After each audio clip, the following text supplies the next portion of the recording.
നമസ്കാരം. പ്രണയാതുരം ആണല്ലോ ഇന്നത്തെ നമ്മുടെ വിഷയം. അതുകൊണ്ട് പ്രണയത്തെക്കുറിച്ച് അനന്തനെ പോലെ 1000 നാവുകളിൽ ഉരിയാടുവാനുള്ള ത്രാണി ഏവർക്കും ഉണ്ടാകും എന്നത് ഒരു ഉറപ്പുള്ള സംഗതിയാണ്. ഇന്നത്തേത് കട്ടൻകാപ്പി കൂട്ടായ്മയുടെ 114ാമത്തെ പരിപാടിയാണ്. ഇതുകൂടാതെ ഫെബ്രുവരി 14 പ്രണയ ദിനവും. പോരാത്തതിന് ഹിമകടങ്ങൾ പെയ്തിറങ്ങി അതിമനോഹരമായ വെള്ളയുടുത്ത മഞ്ഞിൻ്റെ വെള്ളപ്പട്ടിനാൽ സുന്ദരിയായ ലണ്ടനിലെ കുളിരുള്ള ഈ കാലാവസ്ഥയിൽ ഇരുന്നു കൊണ്ട് പ്രണയത്തെക്കുറിച്ചല്ലാതെ വേറെ എന്തു പറയുവാനാണ് സാധിക്കുക, അല്ലേ? ഇതിനു മുമ്പ് ഇവിടെ RK പൊന്നാനിയും ലിൻസി വർക്കിയുമൊക്കെ സൂചിപ്പിച്ച പോലെ ഒരിക്കലും ജലധര ബാധിക്കാത്തതായ ഒരു പ്രണയം എന്നിൽ കുടികൊള്ളുന്നതുകൊണ്ട് എൻ്റെ തന്നെ ഒരു പ്രേമകഥയായിരിക്കും ഉചിതം എന്ന് തോന്നുന്നു. ആമുഖത്തിൽ പ്രിയവർദ്ധൻ ഭായ് സൂചിപ്പിച്ച പോലെ എൻ്റെ മുതുമുത്തശ്ശന്മാരിൽ ഒരാളായിരുന്ന വേലാണ്ടി അച്ചാച്ചൻ്റെയും വല്ലിത്തമ്പുരാട്ടിയുടെയും പ്രണയകഥയായ വേലാണ്ടി ദിനം അഥവാ വലന്റിയൻ ഡേ ഇവിടെ ഒരു പോസ്റ്റായി ഇട്ടതിനാൽ അക്കഥ ഞാൻ വീണ്ടും പറയുന്നില്ല. ഇപ്പോൾ എൻ്റെ ഏത് പ്രണയകഥ ഇവിടെ പറയണമെന്നുള്ള ഒരു ഡൗട്ടിലാണ് ഞാനിപ്പോൾ ഉള്ളത്. എന്തായാലും പ്രഥമ പ്രണയകഥയിലെ നായികയെയും ആദ്യ ചുംബനവും ആരും മറക്കുകയില്ല എന്നാണല്ലോ പറയുക. അതുകൊണ്ട് ഇത്തവണ ഒരു ദശകം മുമ്പ് ഞാൻ ബ്ലോഗിൽ എഴുതിയിട്ട എൻ്റെ ആദ്യാനുരാഗ കഥ ഇവിടെ വായിക്കാം. കേട്ടോ കൂട്ടരെ. ഈ കഥ വായിക്കുന്നതിന് മുമ്പ് ഒരു അറിയിപ്പുണ്ട്. അടുത്ത ശനിയാഴ്ച ഫെബ്രുവരി 20 കഥ എഴുത്തിനെ കുറിച്ചുള്ള ഒരു ശില്പശാല നമ്മുടെ കട്ടൻകാപ്പി കൂട്ടായ്മയിൽ സംഘടിപ്പിക്കുന്നുണ്ട്. കഥ എഴുതുമ്പോൾ ഉണ്ടാകുന്ന പോരായ്മകൾ, അബദ്ധങ്ങൾ, മറ്റു അടിസ്ഥാന പ്രശ്നങ്ങൾ എന്നിവയൊക്കെ പരിഹരിക്കുവാൻ ഉതകുന്ന ഒരു കഥാ വർക്ക്ഷോപ്പ് സാഹിത്യ ചിന്തകനും എഴുത്തുകാരനുമായ K. ശ്രീകുമാർ മാഷാണ് ഈ കഥാപഠന കളരിയിൽ അധ്യാപനം നടത്തുന്നത്. അപ്പോൾ അന്നേ ദിവസം ഏവരും ഈ ശില്പശാലയിൽ ഓൺലൈനായി പങ്കുചേരുമെന്ന് വിശ്വസിക്കുന്നു. ഏവർക്കും അന്നേ ദിവസത്തേക്ക് സ്വാഗതം. അപ്പോൾ ഇനി കഥയിലേക്ക് പോകാം, അല്ലേ? ഒരു കടിഞ്ഞൂൽ പ്രണയത്തിൻ്റെ പുതുപുത്തൻ പഴങ്കഥ, അതാണ് ഈ കഥയുടെ പേര്. അസ്സലൊരു പ്രണയകഥയാണിത്. വേണമെങ്കിൽ 500ഓളം എപ്പിസോഡുകളായി സംപ്രേഷണം നടത്തുവാൻ പറ്റുന്ന വേറിട്ട ഒരു സീരിയൽ കഥയ്ക്കോ അല്ലെങ്കിൽ നാട്ടിലും അബുദാബിയിലും ഇംഗ്ലണ്ടിലും ഒക്കെ പോയിട്ട് ചിത്രീകരിക്കാവുന്ന ഒരു കലക്കൻ സിനിമാ കഥയ്ക്കോ സ്കോപ്പുള്ള വിഷയമാണിത്. ഇതിലെ കഥാപാത്രങ്ങളാണെങ്കിലോ മിക്കവാറും എല്ലാവരും ഇപ്പോൾ ജീവിക്കുന്നവരും. ഇതൊക്കെയൊരു കഥ പറയാൻ അറിയില്ലെങ്കിലും അവിടുന്നും ഇവിടുന്നുമൊക്കെയായി കുറേ സംഗതികൾ, ലൈംഗികതയുടെ അതിപ്രസരങ്ങൾ ഉണ്ടെങ്കിലും ഒട്ടും മസാലക്കൂട്ടുകളില്ലാതെ നുള്ളി പെറുക്കിയെടുത്ത് വെറുതെ നിരത്തി വയ്ക്കുന്നു എന്നു മാത്രം. നന്നായി എഴുതാൻ അറിയുന്നവർക്ക് വല്ല നോവലൊക്കെയായി ഇതിനെ പരിണാമം വരുത്താൻ സാധിച്ചാൽ അതൊരു ഉപകാരമാവില്ലേ, അല്ലേ? കുറച്ച് ഫ്ലാഷ് ബാക്ക്. ഏതാണ്ട് 4 പതിറ്റാണ്ട് മുമ്പ് ഞങ്ങളുടെ നാടായ കണിമംഗലത്തൊന്നും ഓണപ്പൂക്കളം ഇടുവാൻ മറുനാട്ടിൽ നിന്നും വരത്തൻ പൂക്കളൊന്നും അത്ര വ്യാപകമായി എത്താറില്ലായിരുന്നു. അന്ന് ആദ്യാനുരാഗം വല്ലാത്ത ലഹരിയായി തലയ്ക്ക് പിടിച്ച നാട്ടിലുള്ളൊരു ചുള്ളൻ അവൻ്റെ പ്രഥമ പ്രണയിനിക്ക് ഓണപ്പൂക്കളം ഇടുവാൻ നാട്ടിലുള്ള നടക്കിലാൻ്റെ അവിടുത്തെ മതിൽ ചാടി അവരുടെ പൂന്തോട്ടത്തിലെത്തി പൂക്കളിരുത്തുകൊണ്ടിരിക്കുമ്പോൾ അവിടുത്തെ അൽശേഷൻ നായ വന്ന് ഓടിച്ചപ്പോൾ ഉടുത്തിരുന്ന കള്ളിമുണ്ട് നായയ്ക്ക് കൊടുത്ത് കുന്നത്തിൻ്റെ ഷെഡിയുമിട്ട് പുറത്തു വെച്ചിരുന്ന സൈക്കിളും എടുത്ത് ശരവേഗത്തിൽ നാട്ടുകാരുടെ മുന്നിൽ കൂടി സ്കൂട്ടായ ഒരു കഥ. പൊട്ടിച്ചിരിച്ചുകൊണ്ടാണ് ഡോക്ടർ വിനു ജോസ് അയാളുടെ ഡെന്റൽ ക്ലിനിക്കിൽ വെച്ച് സഹഡോക്ടറും ഭാര്യയുമായ ബിന്ദുവിനോട് വിവരിച്ചത്. ഈ സംഭാഷണം നടക്കുന്നത് നാട്ടിലെ നല്ലൊരു വയനോട്ടക്കാരനായിരുന്ന ഞാൻ 2010 നാട്ടിലെത്തിയപ്പോൾ നാട്ടുകാരനായ നടക്കിലാലിൻ്റെ അവിടുത്തെ ഇളത്തലമുറക്കാരൻ ഡോക്ടർ തൻ്റെ ക്ലിനിക്കിൽ വെച്ച് പല്ലിൻ്റെ റൂട്ട് കനാൽ നടത്തുവാൻ വേണ്ടി ആ വായുനോട്ടക്കാരനായ ഡോക്ടറുടെ മുമ്പിൽ വായു പൊളിച്ചിരിക്കുമ്പോഴാണ് അരങ്ങേറിയത്. ശേഷം ഞാൻ ബിന്ദുവിനോട് പറഞ്ഞു, പണ്ട് നമ്മുടെ വീരശൂര പരാക്രമിയായ ഭീമേട്ടൻ വരെ ഇഷ്ടന്റെ പ്രണയിനിക്ക് വേണ്ടി സൗഗന്ധിക പുഷ്പം ഇറുക്കുവാൻ പോയിട്ട് ചമ്മി തിരിച്ചു വന്നിട്ടുണ്ട്. പിന്നെയാണ് വെറും മരമാക്രി പോലുണ്ടായിരുന്ന അന്നത്തെ തനി ചുള്ളനാണെന്ന് വിശ്വസിച്ചിരുന്ന ഈ ഞാൻ. അതിനുശേഷം എനിക്ക് ഒരു കാര്യം മനസ്സിലായി. അന്നത്തെ എൻ്റെ പ്രണയ കൂതാട്ടങ്ങൾ നാട്ടുകാരിപ്പോഴും മറന്നിട്ടില്ല എന്ന്. പിറ്റേ കൊല്ലം ബ്ലോഗ് മീറ്റും ഓണവും മറ്റും കൂടുന്നതിനേക്കാൾ ഉപരി അത്തവണ നാട്ടിലെത്തിച്ചേരുവാൻ എൻ്റെ ഉള്ളിൻ്റെ ഉള്ളിൽ ഒരു മധുരമുള്ള പഴഞ്ചാറു പോലുള്ള ആ പഴയ കടിഞ്ഞൂൽ പ്രണയത്തിൻ്റെ കുറേ നീക്കിയിരുപ്പുകളുടെ തിരിശേഷിപ്പുകൾ ബാക്കി ഉണ്ടായിരുന്നു. അതിനു വേണ്ടിയായിരുന്നു ഭാര്യയെയും പിള്ളേരെയും നാട്ടിൽ ആദ്യം വിട്ടിട്ട് അവർ തിരിച്ചെത്തിയ ശേഷം ഒറ്റയാനായി ഞാൻ നാട്ടിലെത്തിയത്. ഇക്കാര്യം സാധിക്കുവാൻ എൻ്റെ പെണ്ണിനെ സോപ്പിട്ട് ഈ യാത്ര നടത്തുവാൻ പെട്ടപാട് എനിക്ക് മാത്രമേ അറിയൂ. കുറെ പാശ്ചാത്യ സംസ്കാരം വളർച്ചകളിൽ അലിഞ്ഞു ചേർന്നുകൊണ്ട് മോളും മോനും ഒന്നും ഈ സംഗതികളെ അത്ര കാര്യമാക്കിയിട്ടില്ല. ഞാൻ തിരിച്ചെത്തിയാൽ ഈ പ്രണയത്തിന്റെ 2ാം വേർഷൻസ് മുഴുവൻ അവരെ പറഞ്ഞു കേൾപ്പിക്കണമെന്നാണ് ഡിമാൻഡ്. മാത്രമേ അവർ എനിക്ക് മുമ്പിൽ വെച്ചുള്ളൂ. സംഭവം ഇത് എൻ്റെ വീട്ടുകാരെ പോലെ അന്ന് നാട്ടിൽ ഓരോരുത്തർക്കും, എന്തിനു പറയുവാൻ അന്ന് അവിടുത്തെ പറക്കുന്ന കിളികൾക്ക് പോലും അറിയാവുന്ന ചരിത്രമായിരുന്നു അന്നത്തെ ഞങ്ങളുടെ പ്രണയവർണ്ണത്തിൻ്റെയൊക്കെ ഗാഥകൾ. ഇനി ഇത്ര ജോലി തിരക്കിനിടയിലും ലണ്ടനിൽ നിന്നും അത്തവണ നാട്ടിലെത്തിച്ചേരുവാനുണ്ടായ കാരണം എന്താണെന്ന് അറിയണ്ടേ? ഈ ഇന്റർനെറ്റ് യുഗത്തിൽ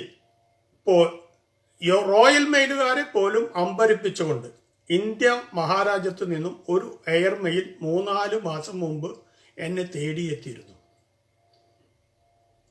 ഏറെക്കുറെ എല്ലാ ഗൾഫുകാരെ പോലെയും കുറെ കാലത്തോളം അബുദാബിയിൽ പണിയെടുത്തിട്ട് ധാരാളം പണത്തോടൊപ്പം പ്രഷറും ഷുഗറും കൊളസ്ട്രോളും സമ്പാദിച്ച് നാട്ടിൽ വന്ന് സൂപ്പർ മാർക്കറ്റൊക്കെ തുടങ്ങി ശരിക്ക് ജീവിച്ചു തുടങ്ങുന്നതിന് മുമ്പ് ഹാർട്ട് അറ്റാക്ക് വന്ന് 1.5 കൊല്ലം മുമ്പ് മരിച്ചുപോയ എൻ്റെ മിത്രം ഹരിദാസിൻ്റെ ഭാര്യയുടേതായിരുന്നു ആ കത്ത്. ഉള്ളടക്കത്തിൽ മെയിനായിട്ടുണ്ടായിരുന്നത് വെറ്റിനറി ഡോക്ടറായ മൂത്ത മകൾ ക്ലാസ്മേറ്റ് ആയിരുന്ന പഞ്ചാബി പയ്യനെ ഇന്റർസ്റ്റേറ്റ് മാരേജ് കഴിച്ചവൾ ഈയിടെ ഡെലിവറി ആയപ്പോൾ അമ്മൂമ്മപ്പട്ടം കിട്ടിയെന്നും ഒരു സോഫ്റ്റ്വെയർ കമ്പനിയിൽ മദ്രാസിൽ ജോലി ചെയ്യുന്ന താഴെയുള്ള മകൾ ഒപ്പം വർക്ക് ചെയ്യുന്ന ഒരു മുസ്ലിം പയ്യനുമായിട്ടുള്ള അടുപ്പം വിവാഹം വരെ എത്തിയെന്നും ഹെഡ് മിസ്ട്രസ് ഉദ്യോഗം വല്ലാത്ത തലവേദനയാണെന്നും മറ്റും തുടങ്ങി കുറേയേറെ കുടുംബകാര്യങ്ങൾ. പിന്നെ ഉള്ളു പൊള്ളിക്കുന്ന പഴങ്കഥകൾ ചേർത്ത് ഏറെ പരിതാപനങ്ങളടക്കം വേറെയും 7 പേജുകൾ. അവസാനം എന്നെ നേരിട്ട് കാണേണ്ട ആവശ്യമുണ്ടെന്നുള്ള ഒരു കൊച്ചു റിക്വസ്റ്റും. അല്ല, ഞാൻ എൻ്റെ കടിഞ്ഞൂൽ പ്രണയ നായികയെ പരിചയപ്പെടുത്തിയില്ലല്ലോ. കണിമംഗലത്തെ പേരും പെരുമയുമുള്ള അമ്പാട്ട് തറവാട്ടിലെ കല്യാണി മുത്തശ്ശിയുടെ പേരക്കിടാവായിരുന്നു കേട്ടോ ആ ചുള്ളത്തി. ഇവളുടെ അച്ഛൻ ബാംഗ്ലൂരിൽ സെറ്റിൽ ചെയ്ത ഒരു ബിസിനസ് മലയാളി ആയതുകൊണ്ട് ഓരോ കൊച്ചു വെക്കേഷൻ കാലത്ത് പോലും നാട്ടിൽ മുത്തശ്ശിയോടൊപ്പം അവധിക്കാലം ചെലവഴിക്കുവാൻ വരുമ്പോഴാണ് ഈ നല്ല അയലക്കാരനായ ഈ ഉള്ളവനുമായി സൗഹൃദം തുടങ്ങിയത്. കൂടാതെ എൻ്റെ അനുജത്തിയുടെ ഉത്തമ മിത്രവും സമപ്രായക്കാരിയുമായിരുന്നു ആ പ്രിയപ്പെട്ട കൂട്ടുകാരി പ്രിയ. അതായത് എൻ്റെ കടിഞ്ഞൂൽ പ്രണയകഥയിലെ നായികയായ പ്രഥമ പ്രണയ സഖി. ചെറുപ്പകാലങ്ങളിലൊക്കെ ഈ തറവാട്ടിൽ ഒത്തുകൂടുന്ന ബാല്യകാല പ്രജകളുടെയും ഇടവക കളിക്കൂട്ടുകാരുടെയും മറ്റു മുമ്പിൽ ആളാവാൻ വേണ്ടി ഞങ്ങളുടെ വീട്ടിലെ ചവിട്ടുകൂറ്റൻ മൂരിയുടെ പുറത്തേറി കുതിര കളിച്ചുമൊക്കെ എത്ര കോപ്രായത്തരങ്ങളാണ് ഞാനൊക്കെ അന്ന് കാട്ടിക്കൂട്ടിയിട്ടുള്ളത് എന്ന് നിങ്ങൾക്കറിയാമോ? പ്രിയയുടെ ഭോപ്പാലിൽ ടയർ മോൾഡിംഗ് ബിസിനസ്സുള്ള വല്യമ്മാവൻ്റെയും ദുബായിൽ ജോലിയും ഫോട്ടോ സ്റ്റുഡിയോയുമുള്ള കുഞ്ഞമ്മാവൻ്റെയും ആൺമക്കളേക്കാൾ ഒരു ഇത്തിരി ഇഷ്ടക്കൂടുതൽ അന്ന് മുതൽക്ക് പ്രിയയ്ക്ക് അവളുടെ ഇഷ്ടനായകനായ എന്നോടായിരുന്നു കേട്ടോ. ഇവരെല്ലാം നാട്ടിൽ വരുമ്പോൾ അവരുടെ തറവാട്ടുകുളത്തിൽ ചാടിക്കുളിക്കുവാനും നീന്തൽ പഠിപ്പിക്കാനും പൂരങ്ങൾ, എക്സിബിഷൻ, മൃഗശാല, മാറുന്ന സിനിമകൾ, അങ്ങനെ സകലമാന ഉത്സവാഘോഷ പരിപാടികൾക്കും ഇവരെയൊക്കെ കൊണ്ടുപോയി കാണിപ്പിക്കുവാൻ കല്യാണി മുത്തശ്ശി എന്നെ തന്നെ ചട്ടം കെട്ടിയതിനാൽ കൗമാരകാലത്ത് തന്നെ ഞങ്ങളുടെ അനുരാഗ നദി വിഘ്നം കൂടാതെ ഉറവയെടുക്കുവാൻ കാരണമായി. പിന്നീട് പ്രീ ഡിഗ്രി മുതൽ എൻട്രൻസ് കോച്ചിങ് സൗകര്യാർത്ഥം ബാംഗ്ലൂരിൽ നിന്നും അവളുടെ പഠിപ്പ് സെന്റ് മേരീസ് കോളേജിലേക്ക് പറിച്ചു നട്ടപ്പോൾ അന്ന് നാട്ടിൽ സ്വന്തം ട്യൂട്ടോറിയൽ നടത്തുന്ന എനിക്ക് കല്യാണി മുത്തശ്ശി മുഖാന്തിരം പ്രിയയുടെ പ്രൈവറ്റ് ട്യൂഷനും കൂടി ഏറ്റെടുക്കേണ്ടി വന്നപ്പോൾ ഞങ്ങളുടെ പ്രണയം ആ തറവാട്ടിലെ നടപ്പുരയും ഓവകവും കോണിമുറിയുമെല്ലാം കവർന്ന് മാനം മുട്ടെ വളർന്നു വലുതായി. പ്രണയപരീക്ഷയിൽ അവൾ 1ാം സ്ഥാനത്തോടെ പാസ്സായെങ്കിലും PDCയിൽ തോറ്റപ്പോഴാണ് അതിൻ്റെ പിന്നിലെ കറുത്ത കൈകൾ എൻ്റേതാണെന്ന് വീട്ടുകാർക്കൊക്കെ മനസ്സിലായത്. നാട്ടിലൊക്കെ ഈ പ്രേമകഥ പാട്ടായെങ്കിലും അന്നത്തെ കാലത്ത് അവരുടെ പണത്തിൻ്റെയും ജാതീയതയുടെയും മുന്നിൽ ഞങ്ങളുടെ കടിഞ്ഞൂൽ പ്രണയം തകർന്നടിഞ്ഞു. എല്ലാം അറിഞ്ഞുകൊണ്ട് തന്നെ എൻ്റെ ഒരു മിത്രമായിരുന്ന അവളുടെ കുഞ്ഞമ്മാവൻ്റെ മകൻ മുറച്ചെറുക്കൻ ഹരി അവളെയും കൊണ്ട് വിവാഹശേഷം ഗൾഫിലേക്ക് പറന്നു. അങ്ങനെ എൻ്റെ പ്രണയപാചനമായിരുന്ന പ്രിയ വെറും ഒരു കൂട്ടുകാരിയായി കൂട്ടുകാരൻ്റെ പ്രിയ സഖിയായി കൂടുമാറ്റം നടത്തി.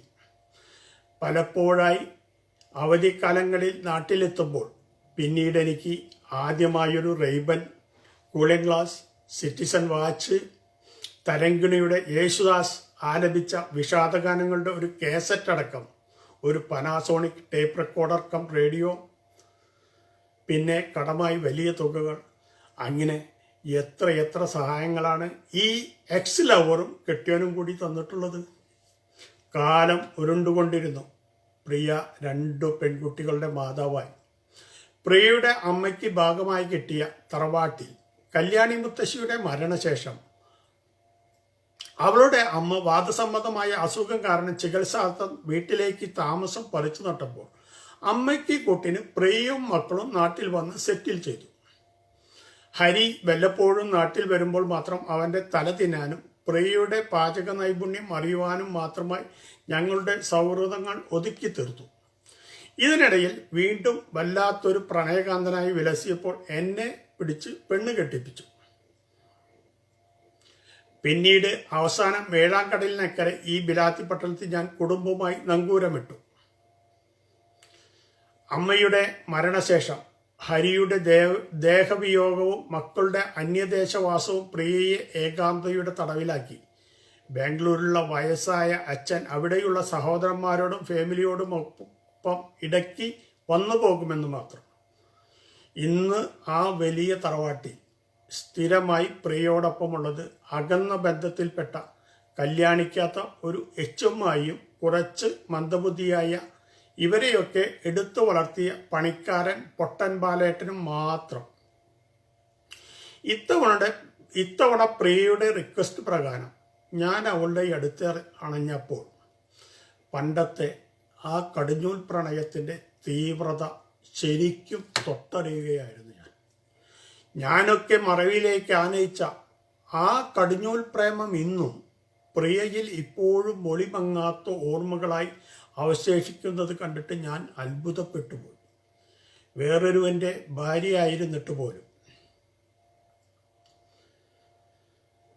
അവൾ ഇന്നും ഞാൻ അവൾക്ക് കൊടുത്ത മയിൽപീലി അടക്കമുള്ള ഓരോ പ്രണയോപഹാരങ്ങളും പ്രേമലേഖനങ്ങളും പലപ്പോഴേ അവളെടുത്ത അവൾക്ക് കൊടുത്ത ഫോട്ടോകളടക്കം പലതും ഭദ്രമായി സൂക്ഷിച്ചു വെച്ചിരിക്കുന്നു. വീണ്ടും ഞങ്ങൾ ആ തറവാട്ടുകുളത്തിൽ കുത്തിമറിഞ്ഞു കുളിച്ചു. കുളക്കടവിൽ പത്തായപ്പുരയ്ക്കും അപ്പുറം മഴയത്ത് നിന്ന് കവിതകൾ ചൊല്ലിയാടി അവളോടൊപ്പം അവളുടെ ഇഷ്ടദൈവത്തെ കാണുവാൻ വേണ്ടി ആ അമ്പലനഗരത്തിൽ പോയി രാപ്പാർത്തു. വേറൊരു പട്ടണത്തിൽ വെച്ച് ഒന്നിച്ചിരുന്ന് പ്രണയം സിനിമ കണ്ടു. ഞാനും പ്രിയം കൂടി കൂട്ടുകാരൻ അശോകനും ഭാര്യയും ഒന്നിച്ച് ബീച്ചിലും മലമ്പുഴയിലുമൊക്കെ കറങ്ങി ചുറ്റിത്തിരിഞ്ഞു. ഞങ്ങളുടെ മക്കളുടെ സ്നേഹാന്വേഷണങ്ങൾ കേട്ട് എൻ്റെ ഭാര്യയുടെ പരിഭവവും സങ്കടവും തൽക്കാലം അവഗണിച്ച് വീണ്ടും ഒരു മധ്യവയസ്സാം മധുവിധുകാലം. ഹരിയുടെ ഓർമ്മയ്ക്കായി പ്രിയ എനിക്കായി തന്ന സ്നേഹോപഹാരമായ അവൻ്റെ മൊബൈലും നമ്പറുമാണ് ഞാൻ ഇത്തവണ നാട്ടിൽ ഉപയോഗിച്ചിരുന്നത്. നല്ലൊരു ഫോട്ടോഗ്രാഫർ കൂടിയായ പ്രിയയുടെ ഒരു അലമാര നിറയെയുണ്ടായിരുന്ന ആൽബങ്ങളിൽ നിന്നും എൻ്റെ പ്രണയവർണ്ണങ്ങൾ എന്ന ആൽബത്തിൽ നിന്നും ഞാൻ പൊക്കിയെടുത്ത ഫോട്ടോകളാണ് ഈ പുതുപുത്തൻ പഴങ്കഥ എഴുതിയിട്ടപ്പോൾ അതിൽ ചേർത്തിരുന്നത്. ഇത്രയും മധുരമുള്ള ഒരു പ്രണയകാലം വീണ്ടും എനിക്ക് ലഭിച്ചതിന് ആരോടാണ് ഞാൻ നന്ദി ചൊല്ലേണ്ടത്? തീർച്ചയായും എൻ്റെ പെർമനൻ്റ് പ്രണയിനിയായ ഭാര്യയോട് തന്നെ. എൻ്റെ പെണ്ണൊരുത്തി വല്ല സായിപ്പിനെയോ കറമ്പനെയോ ചുമ്മാ ലൈനടിച്ച് ഒന്നെന്നെ വെറുതെ പേടിപ്പിച്ചിരുന്നെങ്കിൽ ഞാൻ ഈ പണിക്ക് പോകുമായിരുന്നോ? അല്ലേ? ഉന്തൊട്ട് പറഞ്ഞാലും ചെയ്താലും കാര്യമില്ലെന്ന് അവൾക്കറിയാം കേട്ടോ. അണ്ണാൻകുട്ടി വലുതായാലും മരംകയറ്റം മറക്കില്ലല്ലോ, അല്ലേ കൂട്ടരെ? പിന്നെ അതിന് ഈ കഥ ഇവിടെയൊന്നും തീരുന്നില്ലല്ലോ.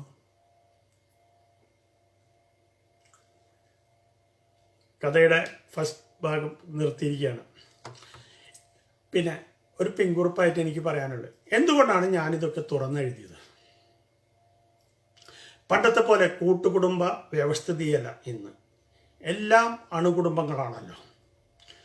ഈ തുച്ഛമായ ജീവിതത്തിനിടയിൽ പ്രായഭേദമന്യേ പല രീതിയിലും ഒറ്റപ്പെട്ടു പോകുന്നവരുടെ ദുഃഖം ദയനീയമാണ്. സെക്സിനേക്കാളൊക്കെ ഉപരി അവനോ അവൾക്കോ സ്നേഹവും സങ്കടവും ഒക്കെ പങ്കുവയ്ക്കാൻ ഒരു പങ്കാളി അനിവാര്യമാണ്. പല ചട്ടങ്ങളും മാറ്റേണ്ട കാലം അതിക്രമിച്ചിരിക്കുന്നു, അല്ലേ? പിന്നെ വേറൊരു കാര്യം കൂടി പറയാനുള്ളത്, കൊല്ലത്തിൽ ഒരു ദിവസത്തെ വേലാണ്ട് ദിനത്തിൻ്റെ അന്നോ അഥവാ ഇപ്പോൾ കൊണ്ടാടുന്ന ഈ വാലന്റൈൻസ് ഡേക്ക് മാത്രമോ പോരാ ഈ പ്രേമം, അല്ലെങ്കിൽ ഈ പ്രേമ കോപ്രാട്ടുകളുടെ കാട്ടിക്കൂട്ടലുകൾ, അല്ലേ? നമുക്കൊക്കെ എന്നും വേണം സുന്ദരമായ നറുപ്രണയം. ഒരിക്കലും വലിച്ചാലും കടിച്ചാലും പൊട്ടാത്ത അസല് മഹത്തായ പ്രണയം. അപ്പോൾ എല്ലാവർക്കും പ്രണയാശംസകൾ. അടുത്ത ശനിയാഴ്ച കഥാവർഷവും. ഓക്കെ, നന്ദി, നമസ്കാരം.